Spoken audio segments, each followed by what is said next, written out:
So, with the modality of therapy I approach, I use eye movement desensitization reprocessing. That's EMDR for short. It is one of the two approaches that I use for therapy because it focuses on trauma. When I meet with men for consultation, more often than not, they'll say, I had a great childhood. Parents were great. Everything was normal, normal. This was normal, that was normal. And then I'll ask them, so what's normal? How did you define normal? Because my normal is different from your normal and everyone else's normal. And they'll start to give me more background on it. And I said, interesting. So does normal necessarily mean healthy? And then they'll think about it and they're like, not always. And I said, interesting. So I'll ask them, what does trauma really mean to you? I'll tell them right off the cuff, just tell me, what do you think trauma is? And they'll think, oh, war, abuse. And I'm like, yeah, those are trauma, very stereotypical traumas. There's natural disasters, there's a death of a loved one, things like that. And those are very true. But there are also traumatic events that we experience that maybe we don't necessarily view them as trauma because they're on a smaller scale. Every day we live life with stress, chronic stress, mind you, right? This is how we're surviving in this modern day society. So we may not be escaping a predator for the fear of our life, but our body doesn't really know the difference between that and making a Zoom call on time or paying a bill or whatever. Our nervous system is still freaking out. So we are experiencing on hopefully not macro levels, but definitely micro levels and everything in between of traumatic things. So with EMDR, I approach men with this modality and trying to get them connected with their nervous system, doing breath work, trying to get them to slow down, making connections with past experiences that maybe they were too young to be able to process, and now they're showing up, those experiences in their current relationships right now. So maybe it was something from the past.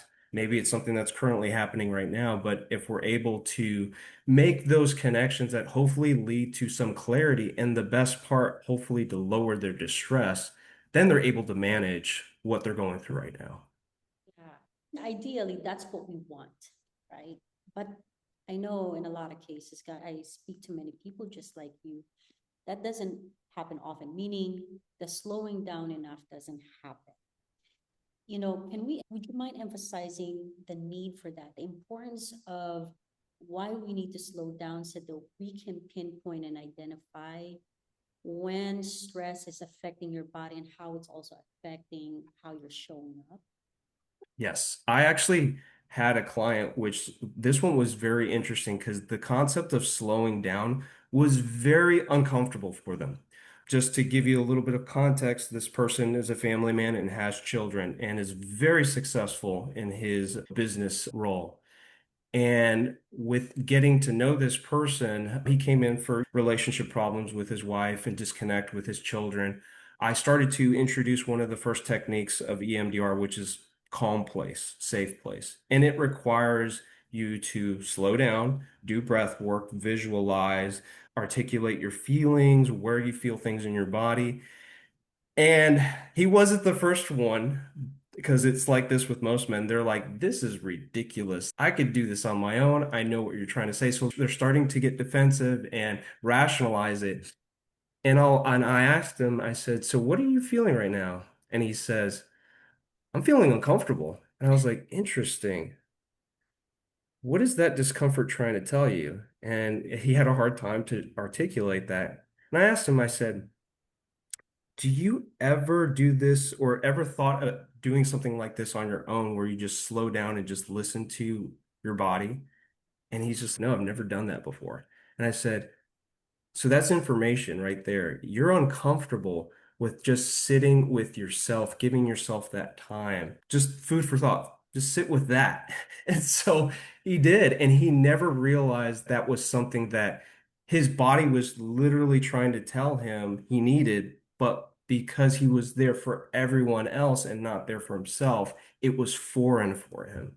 So thankfully, we have made a lot of progress, slow going, but it took that discomfort or sometimes even avoidance of doing that to start. Yeah.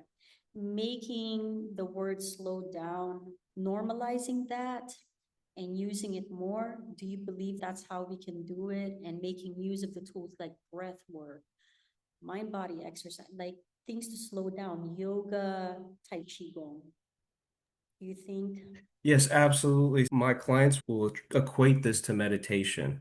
Things like, oh, so you're talking about like yoga, things like that. And I said, yes, those are aspects of EMDR. With EMDR, we're not wanting you to clear your mind. We want you to sit with whatever comes to mind. I'm with you. Because we want you to regulate that rather than necessarily just block it out. And it's like use the aspects of meditation because they do fall in line with EMDR, but don't discard anything that seems random when it comes to your mind because that will make some kind of connection and it all connects.